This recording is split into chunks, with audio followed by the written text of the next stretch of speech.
The blinding power of video, I think, is the headline. I think that it's one of those things where what has confounded marketers was this idea that as video was becoming ubiquitous, that there would be somehow less time spent with television video. And what we've seen is that the more video that's made, the more video is consumed. We're in an environment now where there are platforms and there are all sorts of conduits that are getting good quality video is being distributed on so many different conduits and platforms. And yet in that environment, in any given minute in this country, 91% of all video is consumed on television. 88% of all video in any given minute for millennials is consumed on television. The overwhelming sort of nationwide addiction to video has never been stronger. And as it proliferates and we just make more of it, what we find is that there's just an endless appetite for high quality premium video. But how is that for the advertisers, where we see Netflix with 100 million subscribers, Amazon growing? Sure. And again, it's one of these, it's an interesting environment. You've got ad techs that have got incredible algorithms, and they're kind of taking a look at sort of what's an algorithmic end run around to a target, where it's going to be very highly efficient targeting and highly efficient ROI. And what's missing in that is the context, is the connection, is the capture.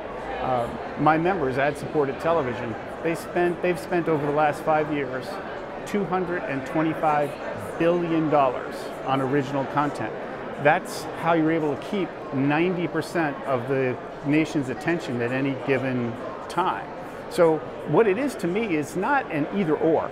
It's how do you use all these phenomenal instruments that we now have? How do you have all these different ways of disseminating information, connectivity, and video? How do you use them in a mix? And I think the psychology of either or is the wrong psychology. And I think people from this conference, I can see, are starting to realize it's not either or, it's how do you strike an ideal mix and an ideal balance these days. The thing that's interesting too is if you're a maker of an original content, what the lesson learned has been that you absolutely have to do it to the consumer demand. You have to distribute it at an arm's length, at a moment's notice. A hit television show right now needs to be distributed on as many as 90 different platforms. So that's, to me, that's what's changing about the environment is consumers the big winner. Marketers and advertisers need to think about what's the best combination of these instruments. And I think the way to go through that, what the great arbiter should be to marketers, is committed attention. What is the content where you're getting the largest commitment, ongoing attention commitment to a specific stimuli? In this case, it happens to be premium quality video on multi-screens. So it's a great environment. I would come to these conferences for probably 20 years. I've been coming to these conferences, and the first 15, all everybody talked about was the dynamic change that was about to unfold at any minute. It's finally here, and it's finally 15 years worth of change that happened in 5 years. This is an incredibly exciting time in this period.